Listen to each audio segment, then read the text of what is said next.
I rise today to express my unconditional and heartfelt support for those euphemistically known as to the world as comfort women.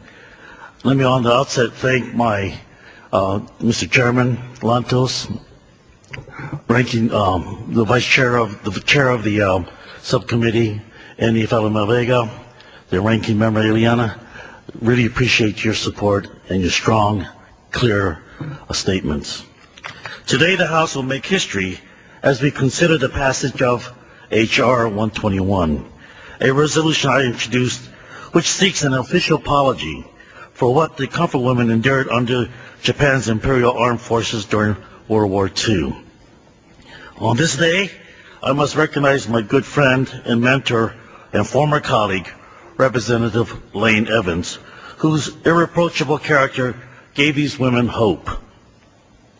The legacy of his spirit has remained with me throughout this incredible journey, during which it has been my personal honor to have carried this torch, and I know that his spirit is with me today too.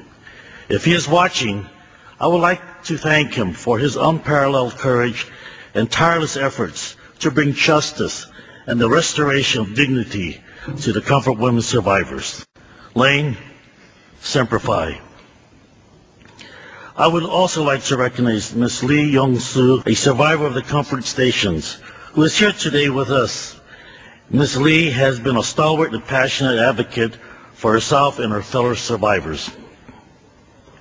On February 15th of this year, Ms. Lee was joined by Ms. Jan Ruff O'Hearn and Ms. Kim Kunja as witnesses in a hearing before the Asia, the Pacific, and Global Environment Subcommittee, chaired by my good friend, Annie Falomavega.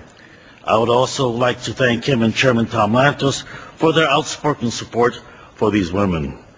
The survivors' riveting and gut-wrenching testimony about the horrors they endured as former comfort women brought us all to tears and impacted me profoundly. Their courage and indomitable spirit will continue to inspire me every day.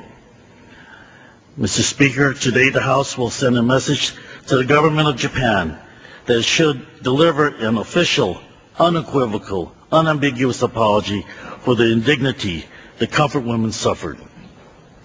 Too many times we've seen women victimized by war and conflict. The experience of these women is a vivid reminder that the human rights of women around the world are never fully secure. We know that rape, sexual abuse, and sometimes murder of women and girls in war are still committed by armies in various countries. One thinks of Darfur, of Bosnia, and East Timor. We must teach future generations that we cannot allow this to happen. Mr. Speaker, encouraging our good friend and ally, the government of Japan, to officially and unequivocally apologize is, in my mind, my heart, and the minds and hearts of all those concerned about protecting rights, is the thing to do. I have always believed that reconciliation is the first step in the healing process, and I am proud to be here today on this truly historic occasion to continue to advocate with every fabric of my being for that principle.